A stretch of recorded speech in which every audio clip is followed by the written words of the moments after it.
Hi everybody, Dana Sparks, broker of Maximum One Greater Atlanta Realtors, and today's contract tip has to do with default on a contract. We've covered this issue before, but I just want to briefly go over and remind you of the remedies for default based on the purchase and sale agreement that the buyer and the seller go binding under. So if a buyer and a seller are binding under the GAR contract forms, specifically the forms in 2019, then that form and this default remedy did actually change with the August revision of the GAR contracts, August 2018 revision. In paragraph C2 is where default is spelled out in the purchase and sale agreement.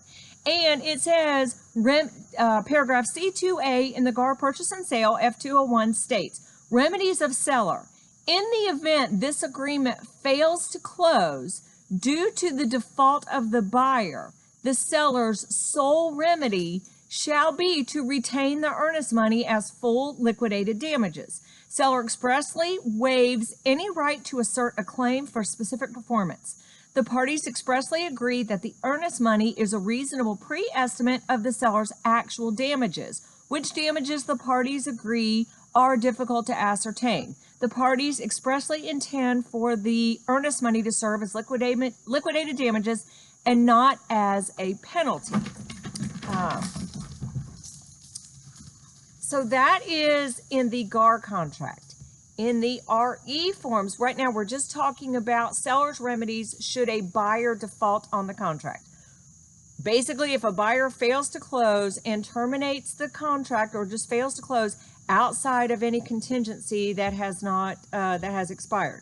So in the RE forms contract, and this is all spelled out in the standard terms, which is RE form 1, under paragraph 10, it describes default, and it says, a party shall be in default if he or she breaches any term of the contract, except in the event of a party's failure to close as otherwise stated in the contract.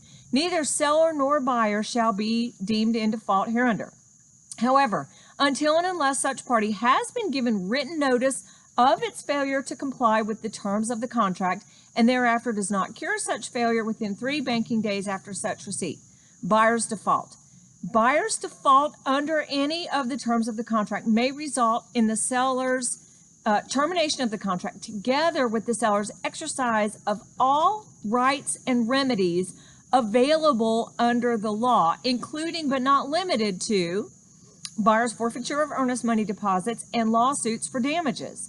Seller may either accept the earnest money as liquidated as full liquidated damages or bring legal action for actual damages, it being agreed by the parties that the actual damages are impossible to calculate.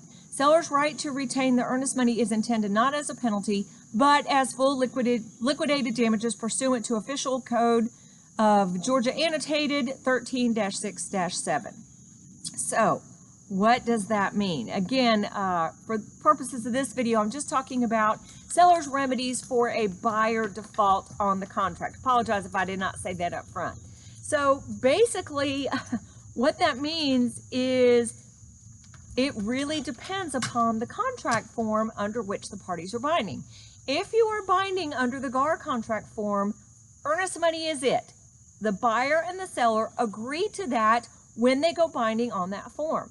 So what happens if a buyer just doesn't close? Again, outside of any contingencies that have already expired, just fails to close for whatever reason. Either they can't get their funding or they just change their mind or whatever. Well, again, under the GAR, the seller's sole remedy is the earnest money. Under the RE form, it's the earnest money, or they can sue them under any remedy under the law.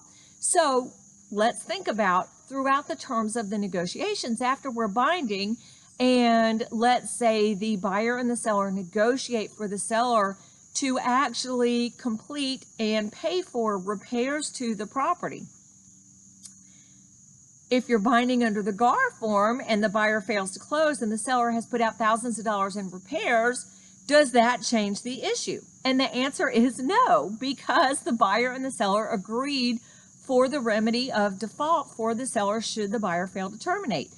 Under the RE forms, there is more remedy for them, but the seller would incur costs going to court or hiring an attorney to pursue their rights under that contract. So as an agent, what do you do in this situation, particularly if a seller does agree to perform thousands of dollars of repairs to protect the seller? Well, one of the issues might be to negotiate the repairs differently and have them paid for after, have the seller, from the seller's proceeds, pay to a vendor of the buyer's choice, the money, so forth and so on. We've discussed that in another issue. But if the seller actually is going to perform repairs, and there's always a risk that a contract doesn't close for a whole variety of reasons. One thing to consider might be for a seller to require additional earnest money so that, again, in the event of a buyer default, that seller would have that earnest money as liquidated damages. So how would you do this? Well, one of the things that you would do is look at the special stipulations that are already written for you by attorneys, and you have access to a variety of special stipulations in the GAR special stipulation library as well as in the RE form special stipulation library. There are a number of special stipulations. I'm just reading some as an example from the GAR special stipulations library. Additional earnest money, and it talks about the buyer agrees to pay the holder additional earnest money.